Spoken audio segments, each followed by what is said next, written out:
A Cultura informa. Opinião. Ele está chegando com a opinião, os comentários e a análise social de hoje. Professor Carlos Silva, boa tarde. Boa tarde, André Santiago. Boa tarde, Dido Montenegro. Boa tarde, ouvintes do Cultura Informa.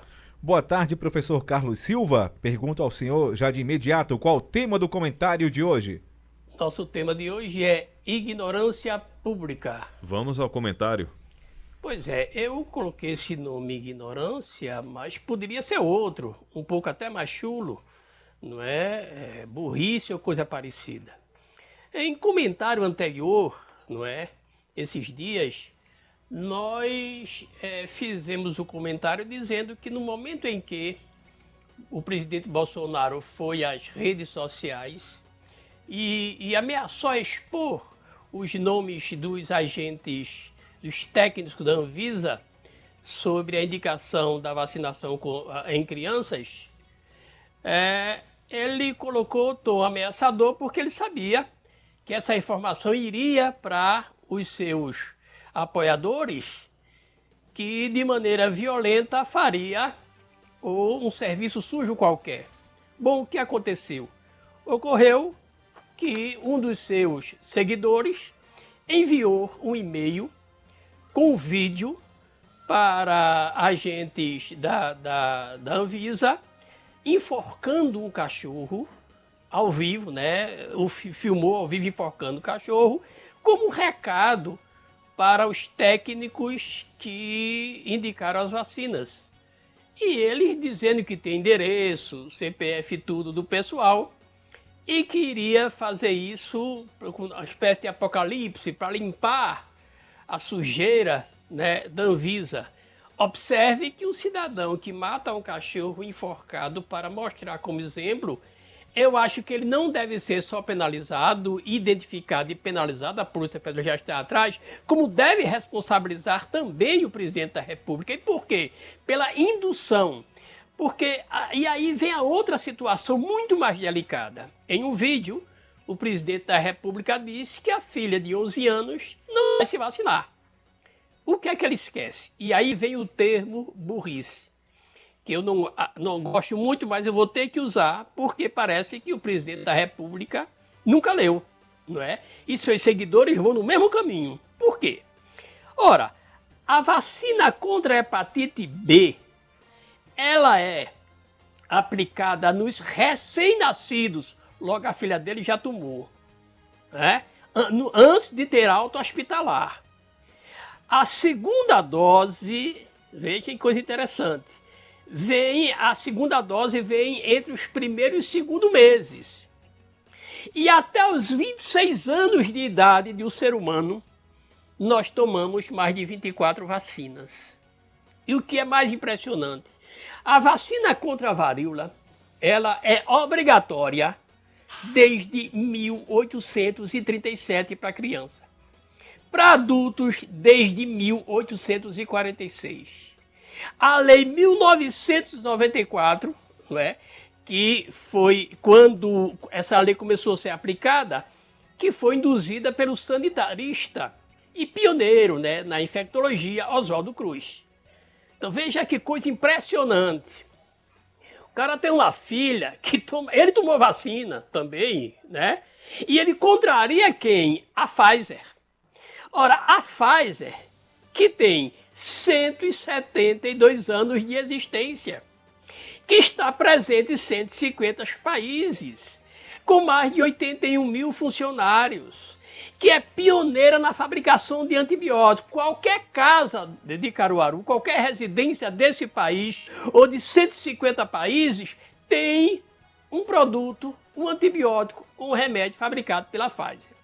Então ele resolve contrariar essa empresa, a Anvisa, e o artigo 196 da nossa Constituição Federal, que diz que a saúde é dever do Estado e direito do cidadão. Logo, essa criança tem o direito de ser protegida. E é dever dele quanto Estado, porque ele não é presidente da República, ele não está ali como cidadão, está como Estado. Ele é o Estado presente, que funciona, que dá vida funcional ao Estado de Direito. Então, observe, uma simples indicação de ameaça de nomes já colocou um seu seguidor pronto para fazer o serviço sujo, como eu coloquei anteriormente em comentários. Então, isso é muito sério, porque o presidente da República estimula essa loucura que não é? Essa loucura da ignorância. Parece até que o cara nunca leu nada sobre vacina. Nós não estamos lidando com uma empresa que começou ontem. Não, gente. Nós estamos lidando com laboratórios com mais de um século de existência que vem evitando que as pessoas morram mais rapidamente, prolongando o ciclo natural da existência humana através dos seus fármacos, desde a Pfizer, como é o caso do Oswaldo Cruz, do Butantan. Essas vacinas, por exemplo, hepatite B, ela é fabricada hoje pelo Butantan, começou a ser fabricada em 1997. Nós gastávamos mais de 70 milhões para a compra de muitas vacinas. Quando o Butantan começou a fabricá-las, aí sim nós diminuímos a despesa.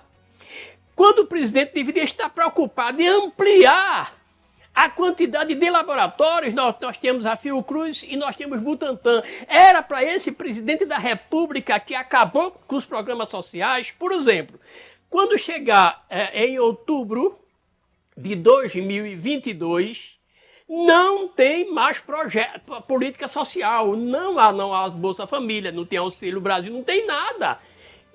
Quem ganhar a eleição de 2022, quando entrar janeiro, não tem programas sociais. Como é que essas pessoas vão poder receber o dinheiro do próximo mês? Claro que o presidente que ganhar vai ter que restabelecer imediatamente, porque ele acabou. Quer dizer, só funciona até a gestão dele. Ele tirou isso como direito existencial da sociedade brasileira.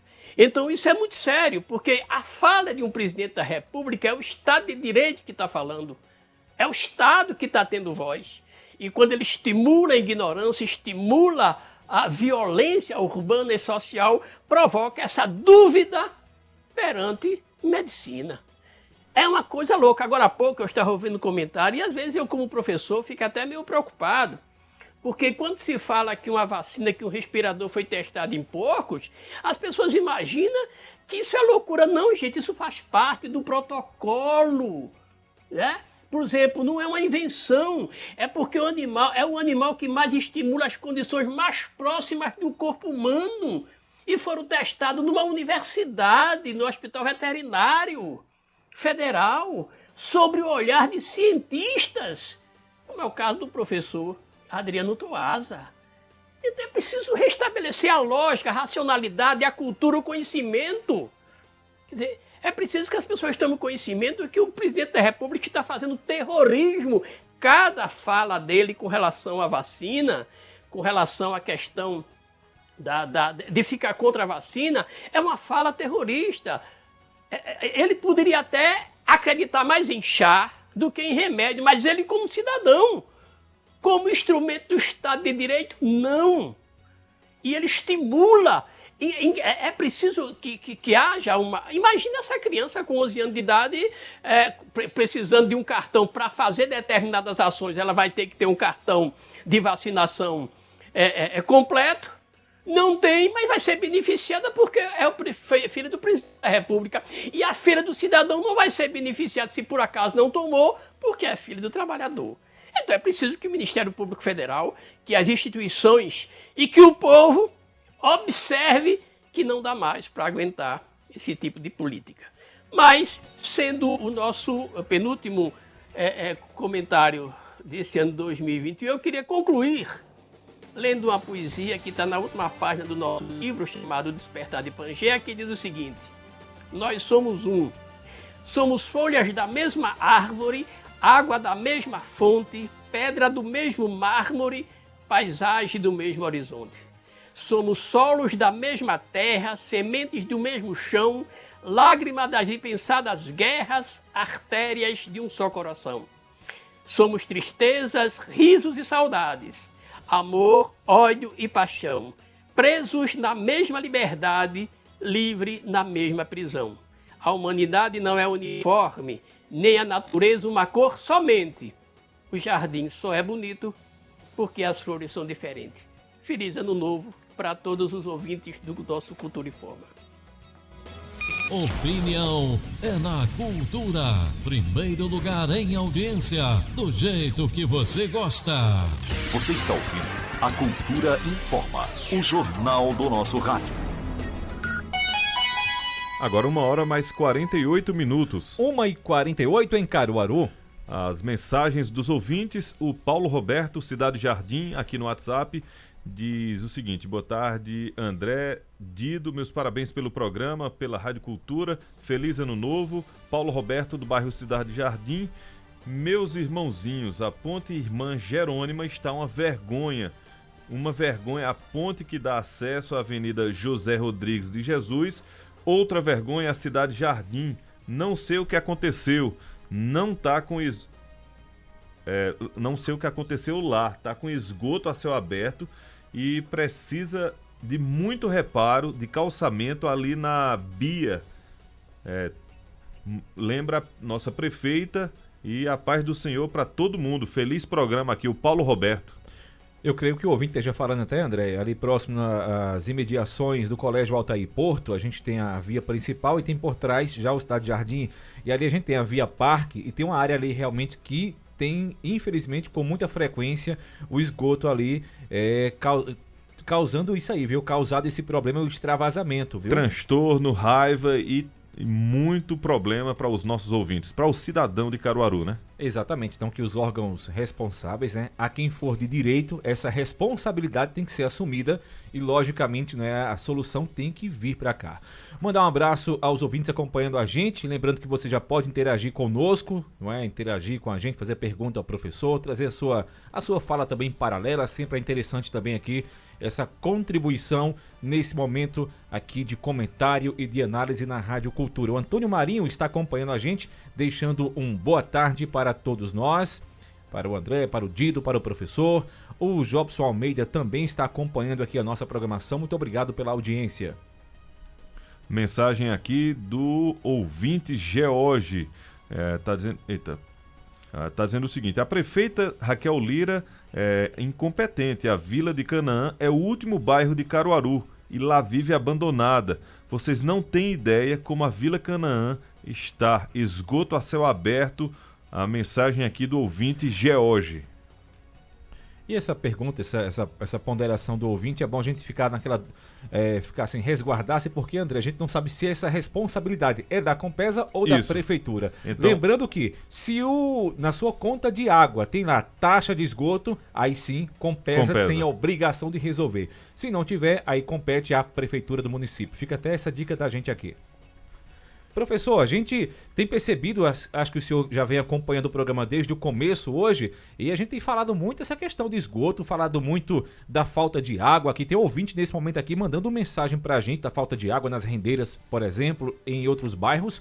A gente continua percebendo que a Compesa tem assim, dado muita dor de cabeça ao cidadão de Caruaru e de Pernambuco, não é, professor? Olha, primeiro porque antes da gente se referir à Compesa, nós temos que levar em consideração que o poder funcional maior do município é a prefeitura. E eu, às vezes, não entendo como é que a prefeitura, através de sua Secretaria de Infraestrutura, não tem uma unidade móvel de observação de serviços que possa, durante a semana, passar por vários bairros, caminhar, né? Visitando situações e observando as condições físicas das infraestruturas das nossas ruas e bairros. E observando, ela mesma faz a avaliação e manda um ofício para a Compesa ou qualquer outro órgão para que resolva o problema. Não há necessidade absurda da coisa só funcionar se o cidadão cobrar. Não, é preciso antecipar-se ao problema. Isso significa gestão inteligente. Mensagem aqui do Manuel do Vitorino. Lembrando que no momento o Hospital da Mulher, Hospital São Sebastião, Tá dizendo, fizer a frente e por trás virou abrigo de delinquentes. A nova Feira da Sulanca, o Matadouro Público, a famosa Avenida Brasil, na saída para Riacho das Almas, está apresentando aqui vários problemas. A mensagem do Manuel do Vitorino. Pois é, essa questão da Avenida Brasil, veja, eu não sei como é que uma avenida dessa, ela não entra em prioridade no princípio de gestão. Eu não sei por que a questão... Primeiro, mais ou menos a gente entende como é esse modelo de gestão pública do Brasil que está se restabelecendo, que é uma gestão muito parceirizada com o mercado privado, e aí parece que é o que o mercado privado absorve a gestão pública e ambos fazem uma parceria. Quem perde com isso é a população. Eu vou até me referir, por exemplo, às entrevistas que a Rádio Cultura fez, inclusive o César fez uma entrevista com a prefeita e no momento da entrevista dela teve a presença do deputado federal Vuno Queiroz, que estabeleceram um ponto de fusão funcional, ou seja, quebrando a lógica do adversário ideológico para ter uma parceria funcional. Isso pode ser interessante? Pode, mas abre uma coisa interessante do ponto de vista sociológico. Com essas atitudes, eles criaram um ponto de fusão que cria agora um único bloco funcional, cabendo agora a Caruaru buscar uma alternativa política, ideológica, funcional para apresentar à sociedade.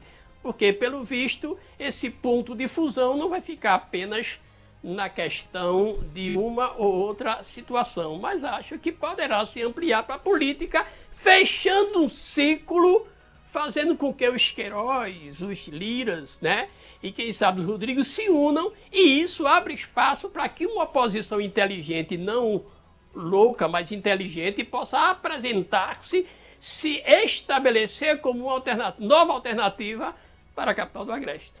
Mensagem aqui do Zé Afonso. Professor Carlos Silva, o governo federal acaba de divulgar um superávit primário de 15 bilhões de reais para o mês de novembro. Sacando as estatais como o PT fazia, esse superávit seria possível? Eu vou te falar uma coisa. Esse superávit chegou ao bolso do trabalhador, chegou à mesa do trabalhador. Olha, existe uma economista que eu tenho uma admiração por ela interessante, pela colocação dela, que diz o seguinte: o povo não come PIB, o povo come carne, que está faltando. O povo depende de emprego, que está faltando. O povo não vive de ossos feito animais. Então esse superávit não está funcionando, porque não está chegando ao bolso nem à barriga do povo. Mensagem aqui do Neves. Boa tarde, moro em Bezerros, já fui mordida de cobra, de rato, de escorpião, de gato e cachorro e tive sintoma da Covid-19. Tenho 56 anos, nunca tomei vacina. Meu nome é Neves. Boa tarde, quero fazer Neves, um apelo à prefeita da cidade de Bezerros. Loteamento Nossa Senhora da Luz sofre por falta de calçamento ou asfalto e também saneamento. Eu queria me referir ao ouvinte Neves e perguntar-lhe o seguinte: se seu neto nascesse, se você tivesse um filho agora, você não vacinaria contra a poliomielite? Você não vacinaria contra sarampo, contra a varíola? Então você não pode estabelecer essa sua resistência orgânica como referência para o mundo, que as coisas não funcionam assim. O Ellison, boa tarde a todos da Rádio Cultura e parabéns ao professor pelos sábios comentários. Independente daquilo que as pesquisas vêm mostrando, eu quero saber do professor se ele enxerga Lula como uma boa alternativa para o Brasil. Veja, eu enxergo Lula como um ponto de restauração, como um ponto de equilíbrio. Veja, por quê? Porque nós destruímos o Estado de Direito. Nós perdemos a possibilidade de ter avançado. Nós retrocedemos. Nós temos a revolução digital. Nós temos a inteligência artificial, que vai anular no mínimo 26% a 30% da mão de obra brasileira. Não vai ter espaço no mercado. nós acabamos praticamente com as políticas públicas. Então, o Lula restabelece esse ponto de equilíbrio, por quê? Porque ele vai ter uma relação junto com o centro, chamado centro-direita, tá certo? Com apoio internacional e poderá abrir espaço para uma nova política, para que nós possamos apagar de vez esse desastre que foi, que está sendo e foi essa gestão atual. Deixa eu abraçar aqui o jornalista Bruno Cantarelli, que é assessor de imprensa do Coronel Meire e também do deputado estadual Alberto Feitosa, está na escuta e na audiência. O Linvonaldo Torres está dizendo: boa tarde, professor. Quem é o pai da menina não é o Estado, é a pessoa. Não, veja bem, uma coisa é ser pai, a outra coisa é a responsabilidade que diz no artigo 196 da Constituição. E outro detalhe: você é pai da criança, mas não dono da vida dela. Veja, o fato de você ter um filho, isso não te dá o direito fundamental de você interferir na vida daquela pessoa. Porque o pai pode ultrapassar limites racionais na relação com a criança. O pai pode estabelecer esse limite louco que o presidente está colocando, quando é responsabilidade do Estado. Então ele pode ser responsabilizado pelo dano que ocorrer a essa criança. Então o Estado tem a obrigação de evitar, de prevenir e não deixar que o fato ocorra. Então é uma ilusão imaginar que o pai é a mesma coisa de imaginar que o marido é dono da esposa. É exatamente uma loucura imaginar que o fato de você ser pai significa dono da história, do destino e do corpo daquela pessoa. Professor, a gente agradece os seus comentários ao longo desta semana, ao longo do ano. Deseja um feliz ano novo para o senhor, para a professora, a sua esposa, para toda a sua família. Amanhã, nosso programa, os comentários serão gravados. A gente já deseja um feliz ano novo para o senhor. Não é isso, Dido? Exatamente. Olha, veja, nós agradecemos a oportunidade de mais um ano poder contribuído para com a sociedade caruaruense, como toda a sociedade em geral, que temos essa oportunidade de oferecer ao ouvinte uma notícia transformada em conhecimento. O que eu tento fazer é pegar esse horário e me imaginar que estou numa sala de aula virtual e transformar aquilo que é informação em conhecimento com uma certa fundamentação para que a gente saia da lógica do achismo. Um feliz ano novo para você, um feliz ano novo para Dido, para todos que compõem a Rádio Cultura. A Rádio Cultura está dando um show de responsabilidade social, política e cultural quando abre as portas para os diversos pensamentos e ideias. Um abraço e até o próximo ano. Forte abraço, professor.